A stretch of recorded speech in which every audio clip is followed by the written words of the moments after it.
Ay guys, so maulang araw sa inyong lahat.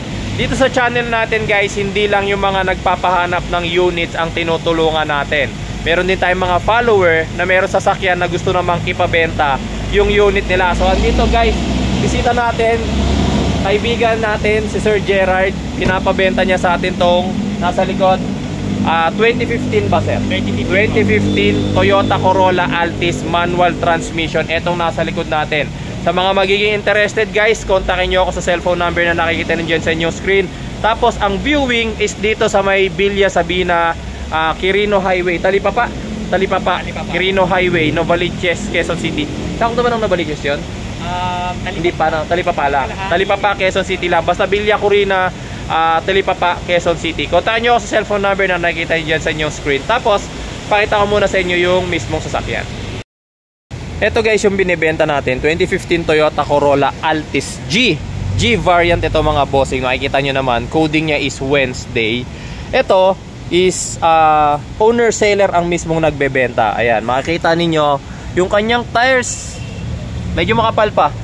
Siguro mga nasa ano pa to, 70% tread life. Tapos Yokohama tires naman.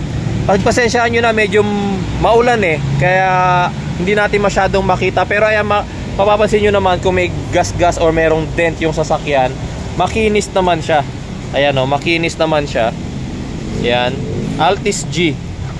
Ayan o, 2015 model. NCR lang to mga bossing.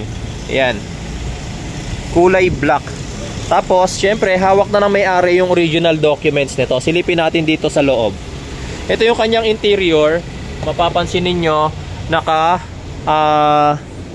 leather seat cover, pero originally fabric lang ito. Pero ang ganda ng kanyang upuan. TRD, may headrest pillow. Tapos mileage niya is only 47,000 kilometers pa lang guys.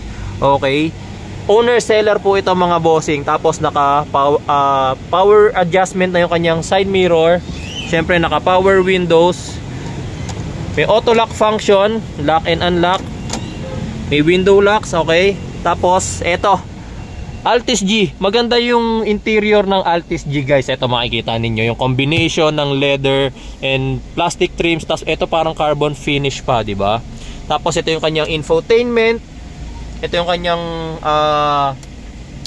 climate control. Meron na ring charging port dito. Tapos ito, manual transmission. Itong Altis G na to, makikita nyo, ayan o. Ang ganda ng kanyang loob. Naka full set na ng seat cover. Tapos naka deep dish matting na rin. Ayan o, ang ganda ng deep dish matting niya. Specially made to for Corolla Altis. Ayan, ganda nito. Ayan o, pati dito sa likod naka deep dish matting na rin yan guys. Tapos meron na rin siyang dashcam. May dashcam na rin. Kung di ako nagkakamali, high quality dashcam to ng DD5. Ayan o, may libre na ring dashcam yan mga bossing. Tapos ito naman guys yung kanyang trunk. Naka ano rin, deep dish mat din. Tapos ito yung kanyang reserve tire. Mags din yung kanyang reserve o. Iba kasing ganito, naka ano lang naka steel rims. Tapos yung mags nya makapal pa rin. Para mga nasa 90% tread life pa nga to. Complete na rin yan with jack. Tapos mga tools. Yan, ayos, makinis pa itong Corolla Altis na to mga bossing. Yan. Yan, okay. Pakita na rin namin sa inyo guys yung makina nito. This is a 1.6 liter gasoline engine 4-cylinder. Ayan, makikita nyo yung kanyang makina 1ZR-FE. Okay, tapos kapapalit lang din ng battery nito 2 months ago. Kaya hindi nyo pa kailangan magpalit ng battery. Ayan, tapos makikita nyo pati yung kanyang headlight. Napalitan na daw yan, naka projector headlight na yan. Pati yung kanyang fog lamps.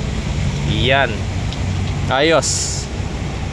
So ito mga boss, bali ang asking price ni Sir Gerard para sa 2015 Corolla Altis G manual transmission na to is 510,000.